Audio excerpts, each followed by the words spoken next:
Atau partai-partai lain banyak yang membajak artis-artis. Karena dianggap kalau populer gampang dipilih oleh rakyat. Padahal belum tentu juga.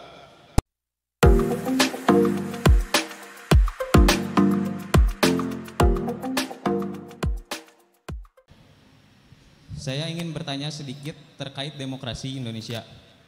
Saat ini banyak beredar berita hangat tentang dinasti politik. Nah, bagaimana tanggapan Pak Fahri Hamzah mengenai dinasti politik di dalam demokrasi Indonesia? Apakah dengan adanya pengubahan konstitusi yang ada seperti contohnya mengubah batasan usia capres atau cawapres sudah mencederai arti demokrasi itu sendiri? Karena dalam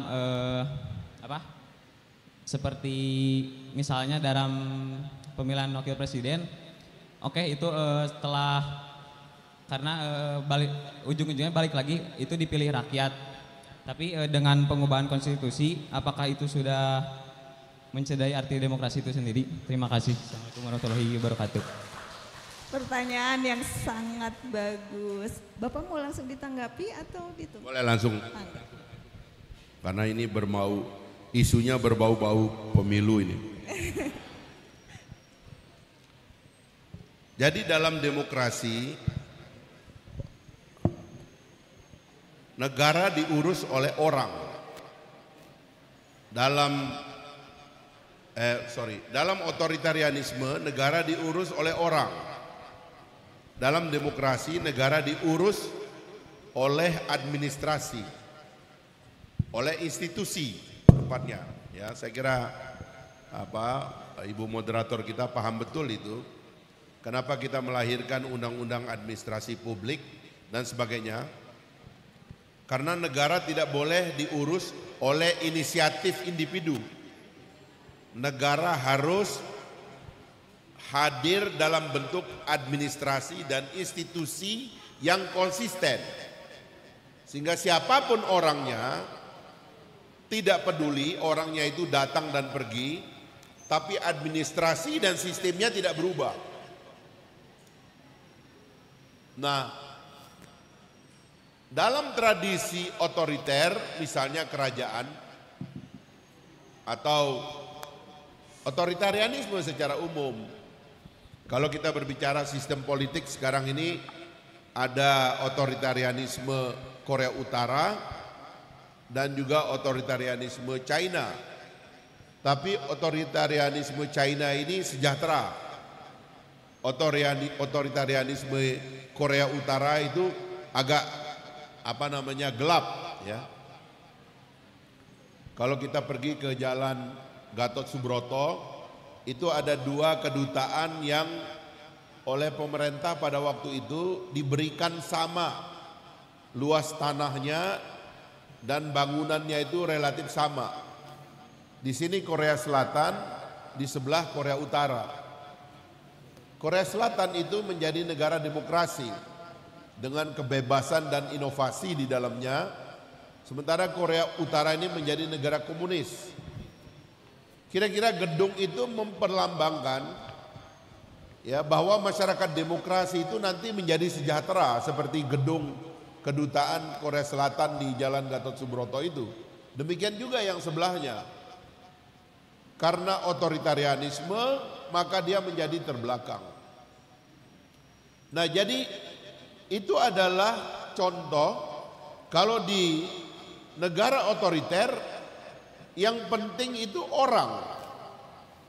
Makanya di Korea Utara itu dia didominasi oleh dinasti Kim. Ya, sekarang namanya Kim Jong Un.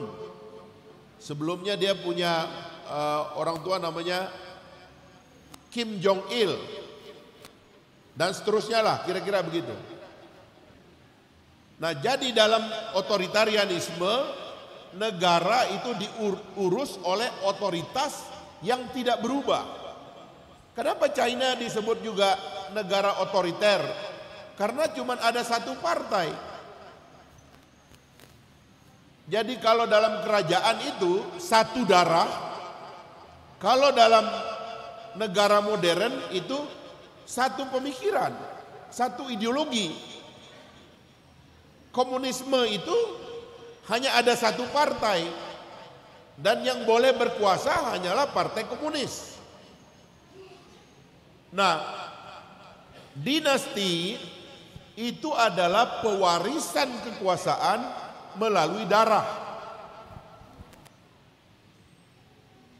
Dan itulah sebabnya pewarisan kerajaan atau pewarisan kekuasaan melalui darah itu umumnya di negara demokrasi sudah tidak ada, kecuali di dalam negara-negara monarki konstitusional. Seperti misalnya di Inggris. Di Inggris itu yang berkuasa adalah keturunan dari Raja Inggris. Saya lupa nama wangsanya itu, ya. Yang berkantor di istana Buckingham di Inggris itu, yang sebelumnya ratunya namanya Elizabeth, yang sekarang namanya rajanya Raja Charles. Habis Charles nanti itu akan lahir raja baru namanya William. Jadi ini darah, tapi dalam monarki konstitusional kekuasaannya dikurangi. Kekuasaan pemerintahan diserahkan kepada parlemen, sistem parlementer. Ya. Sementara raja sebagai monarki hanya mengambil sedikit dari pemerintahan. Misalnya memimpin dimulainya persidangan, masa sidang parlemen. Itu doang. Dia udah nggak ngurus APBN, dia udah nggak ngurus penegakan hukum, dia nggak ngurus perizinan. Itulah dinasti. Dalam tradisi demokrasi itu sudah tidak ada. Nah, apalagi dalam demokrasi elektoral, tidak ada lagi yang namanya dinasti.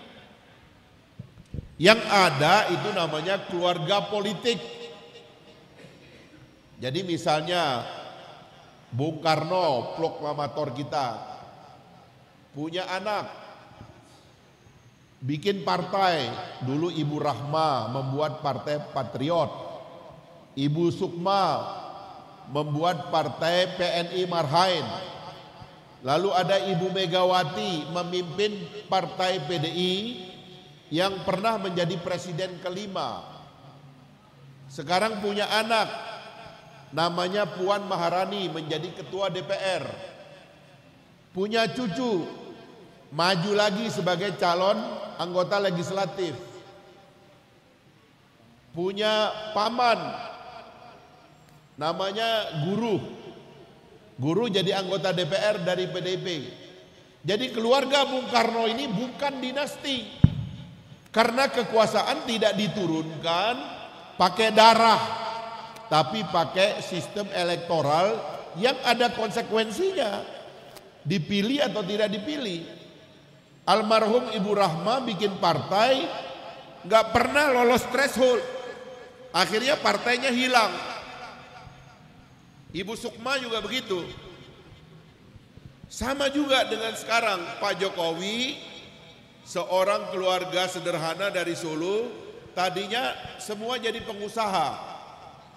Pak Jokowinya pengusaha mebel, anak nomor satunya pengusaha kuliner, anak nomor duanya kuliah di IPB, nikah sama orang Medan, nomor tiganya yang bontot tadinya bisnis lah. Sekarang keluarga ini bermetamorfosa jadi keluarga politik. Tapi ini bukan dinasti. Karena keturunannya tidak menerima limpahan darah. Jadi Gibran menjadi wali kota Solo karena dicalonkan oleh beberapa partai politik, lalu dipilih oleh rakyat Solo. Memang akhirnya jadi wali kota Solo. Kaisang oleh partai PSI mungkin karena ingin mendapatkan limpahan suara dari anak muda milenial, dipilih jadi ketua umum. Pemilihan itu sendiri bukan proses elektoral di rakyat, tapi proses internal daripada partai politik. Ada banyak proses kayak begini, ngebajak orang yang dianggap punya popularitas dan uang, supaya partainya kecipratan popularitas dan uang. P3 membajak Sandiaga Uno. Tahu ya Sandiaga Uno siapa ya? Dari Partai Gerindra pindah ke Partai P3. Atau partai-partai lain banyak yang membajak artis-artis. Karena dianggap kalau populer gampang dipilih oleh rakyat. Padahal belum tentu juga. Ada banyak juga artis yang gagal kan? Ya. Termasuk juga keturunan dari para penguasa, belum tentu juga dia terpilih. Di Jawa Barat ini tetangganya ada Banten, ada dinasti keluarganya Ibu Atut, dari bapaknya Haji Kasan. Itu rata-rata mengisi jabatan gubernur, bupati, wali kota dan sebagainya. Tapi melalui proses pemilihan, sehingga tidak bisa disebut sebagai dinasti. Karena turunnya kekuasaan itu bukan melalui darah, tapi melalui pemilihan rakyat. Nah, sekarang bagaimana dengan perubahan aturan? Jadi saya banyak mendengar orang-orang menganggap, wah itu tidak konstitusional, itu menabrak konstitusi. Saya kira itu keliru, ya. Konstitusi itu tidak berubah, yang berubah undang-undang. Konstitusi itu ngubahnya susah, ngubah undang-undang gampang. Ngubah undang-undang dua caranya: datang ke DPR, usulkan perubahan, masukkan ke prolegnas, dari prolegnas dibahas oleh DPR bersama pemerintah, berubahlah satu undang-undang. Perubahan itu bukan persoalan. DPR kerjaannya ngubah undang-undang pemilu tiap 5 tahun kok. Itu dari zaman dulu sampai sekarang, ngubah undang-undang aja kerjaannya. Cara kedua adalah datang ke Mahkamah Konstitusi, mengajukan gugatan judicial review, sehingga kemudian satu pasal atau seluruh undang-undang itu bisa diubah dan dibatalkan. Tidak ada masalah. Jadi apa yang terjadi belakangan ini sebagai isu dalam Pilpres, perlu hati-hati dunia akademik terutama, jangan terjebak sama perdebatannya para politisi. Karena para politisi ini ya terutama menjelang Pilpres begini, kerjaannya adalah memanfaatkan momentum yang ada untuk dipolitisasi sebagai bagian dari alat kampanye, mengangkat atau menjatuhkan kandidat. Ya kemarin misalnya ada aksi membela Palestina, tidak bisa dihindari, akhirnya juga menjadi isu. Siapa yang paling komit dengan rakyat Palestina? Calon yang mana? Padahal perjuangan untuk rakyat Palestina adalah yang disebut sebagai bipartisan topic. Jangan dipolitisasi sebab semua kita ingin membebaskan Palestina. Jadi itu masalahnya ya, Bung Afrizal ya, bahwa dinasti itu adalah terminologi dalam tradisi otoritarian, yaitu menurunkan kekuasaan pakai darah. Tapi dalam demokrasi namanya keluarga politik, orang memilih jadi politisi seperti orang memilih menjadi pedagang. Tidak ada masalah di situ. Ada keluarga yang memilih sebagai keluarga dosen. Ya, Ibu Dina mungkin tahu, ada keluarga dosen, kakeknya profesor, anaknya bapaknya doktor atau dosen, anaknya juga jadi dosen, tidak ada masalah. Karena di dalam demokrasi kebebasan tadi, orang boleh memilih apapun yang dia mau, asalkan sesuai dengan aturan, sesuai dengan mekanisme yang ada, tidak ada masalah, silakan dijalankan gitu. Saya kira itu mungkin Ibu.